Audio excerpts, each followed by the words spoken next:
শুধু ভক্তমণ্ডলী, আজকে আমরা আস্বাদন করতে চলেছি চূড়ামণি যোগ কাকে বলে। চূড়ামণি যোগে সমস্ত পুণ্যার্থী গঙ্গা স্নান করলে সমস্ত পাপ নাকি ধুয়ে দেয়, এমন একটি প্রবাদ আছে। তাহলে বিষয়টা একটু মন দিয়ে আস্বাদন করুন। একদিন নারদ ঋষি ভগবান শ্রীহরির কাছে গিয়ে জিজ্ঞাসা করলেন, প্রভু, এই যে চূড়ামণি যোগ, অগণিত পুণ্যার্থী যারা গঙ্গা স্নান করছে, সকলেই কি পাপ থেকে মুক্ত হবে? প্রভু বললেন, নারদ, তাই যদি হয় তাহলে দেশের পাপী বলতে আর কিছুই থাকবে না। তাহলে প্রভু, এত পুণ্যার্থী গঙ্গা স্নান করছে, প্রভু বলছেন যে শোনো নারদ, এটা বুঝিয়ে বলার তো কিছু নাই, তাহলে তোমাকে এক কাজ করতে হবে। বলুন প্রভু, কি করতে হবে? না, ওই যে সদর ঘাট দেখতে পাচ্ছ, যে ঘাটে অগণিত পুণ্যার্থী যাচ্ছে স্নান করতে, তুমি ওই ঘাটে এক পাশে খুব সুন্দরী একটা রমণী সেজে দাঁড়িয়ে থাকো, আর আমি ওই যে পাশে আরেকটি ছোট ঘাট আছে, যদি ওই ঘাটে যেতে হলে এই যে সরু কণ্টকাকীর্ণ পথ, এই পথই আসতে হবে।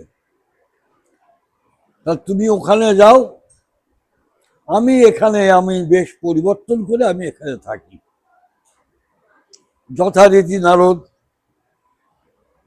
প্রভুর আজ্ঞা মতো সদর ঘাটে, যেখানে অগণিত পুণ্যার্থী স্নান করতে যাচ্ছে, সেই ঘাটের ধারে অপরূপ সুন্দরী এক নারী সেজে দাঁড়িয়ে থাকলেন। অপর ঘাটে স্বয়ং প্রভু বৃদ্ধ এক বৈষ্ণব বেশে কাতরাচ্ছেন নদীর তীরে। এইভাবে যখন পুণ্যার্থী সকলেই যখন যাচ্ছে, ওই সুন্দরী রমণীর দিকে আকর্ষণ হয়ে লোক সংখ্যা তীব্র গতিতে ছুটছে। এমতো সময় একজন মাঝ বয়সী একটি লোক তার স্ত্রীকে বলছে, এই শোন, এই এত ভিড় ঠেলে আমি কিন্তু এই ঘাটে চান করতে যেতে পারবো না, বরং এক কাজ কর, ওই দেখ আরেকটা ঘাট আছে, ওখানে একজন মানুষও মনে হচ্ছে আছে, এবং দুই একজন লোকও দেখি যাতায়াত করছে, অতএব আমি কিন্তু এই পথেই যাব। স্ত্রী বলছেন, বাবারে, এই পথের দুই ধারে তো কাঁটা গাছ। বললো, কাঁটা গাছ আছে, একটু সাবধানে যাব, কি হবে, এই এত ভিড় ঠেলে যাওয়া যাবে না। বলে সেই ভদ্রলোক ওই সরু পথে হাঁটা শুরু করলেন, পিছন পিছন তার স্ত্রীও যাচ্ছে। এখন ওখানে পৌঁছে গিয়ে দেখছে সেই বৃদ্ধ বৈষ্ণব গঙ্গা তীরে কাতরাচ্ছে। তার কাছে গেল, গিয়ে বলছে, বাবা, তোমার কি হয়েছে? বলছে, বাবা, আমার সর্বদেহের যন্ত্রণা আমি সহ্য করতে পারছি রে, তা আমাকে তুমি কি এক কাজ করতে পারো? তুমি যদি কোনোদিন পাপ না করে থাকো, তাহলে গঙ্গায় গিয়ে ডুব দিয়ে স্নান করে একটু জল নিয়ে এসে আমার মাথায় দিয়ে দাও, আমি পাপ মুক্ত হয়ে যাব, আমার এই ব্যাধির যন্ত্রণা উপশম হবে। কিন্তু তুমি যদি পাপী হও, তাহলে কিন্তু তোমার ক্ষতি হবে। এই কথা শুনে তার স্ত্রী বলছে, ওগো এর দরকার নেই, এর দরকার নেই, চলো এখান থেকে সরে বলি। কার পাপে কি হয় তা ঠিক আছে? বলে ওরা দুজন ওখান থেকে সরে যাবে। স্ত্রী যখন ডাকছে বারবার, তখন স্বামীটা বলছে, তুই এত বিচলিত হচ্ছিস কেন? আমি যাব না, আমি পাশে বসে থাকবো, দেখি না। ওদেরকে দেখে আরো দুই একজন লোক ওই পথে আসলো, এসে তারাও দেখছে এরকম বৃদ্ধ কাতরাচ্ছে। যে জিজ্ঞাসা করলো কি হয়েছে, বৃদ্ধ এদেরকেও যা বললো ওদেরকেও তাই বলেছে। এই করতে করতে একে একে একে 14 জন, কেউ কিন্তু পাপের ভয়ে কোনোদিন পাপ করিনি এটা সে জানেও না, কিন্তু যখন ওই বৃদ্ধ বলছে, বৈষ্ণব যদি কোনো রকম পাপ তুমি করে থাকো তাহলে এই ব্যাধি কিন্তু তোমার হবে, সবাই ওখান থেকে সরে পড়ল, কেউ কিন্তু গেল না। ওই যে মানুষটি গিয়েছিল সে কিন্তু পাশে বসেই আছে, তার স্ত্রী তাকে নামতে দেবে না। তখন বলছে, শোন তোকে আজকে একটা কথা বলি,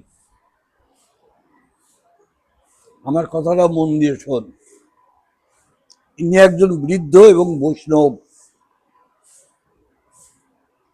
এই যে কষ্ট পাচ্ছে, এই কষ্টটা যদি আমি পেতাম তা তুইও তো আমায় ফেলে দিয়ে চলে যেতিস, তোকে তো আমার বিশ্বাস নেই। তার কারণ এই কষ্টের ভাগী এই দুনিয়াতে কেউ নেয় না, এক নিলে স্বয়ং ভগবান শ্রীহরি নেয়, এছাড়া কেউ নেয় না।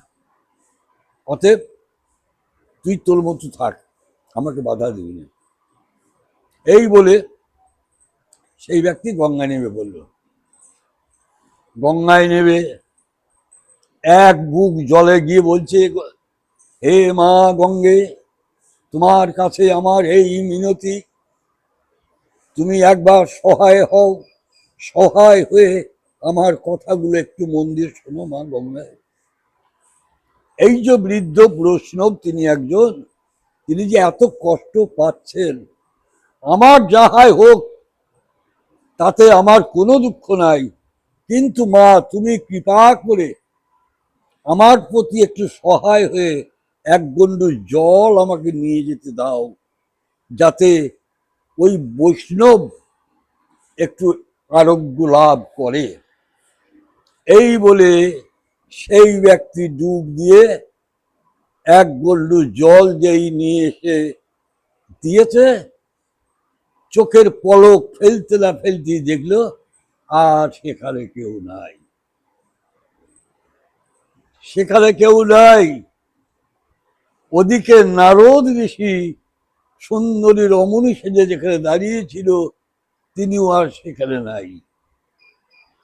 দুইজনে একত্রিত হয়ে নারদ বলছে, প্রভু তোমার লীলা বুঝা বড় দায়। কেন? অগণিত পুণ্যার্থী যারা স্নান করলে পাপ থেকে মুক্ত হবে, বিষয়টা তা নয়। যাদের মনে পবিত্রতা নাই, যারা হিংসা পরায়ণ, যারা কুটিল প্রকৃতির, তারা কখনোই কোনো ভালো কাজে অগ্রসর হতে পারে না।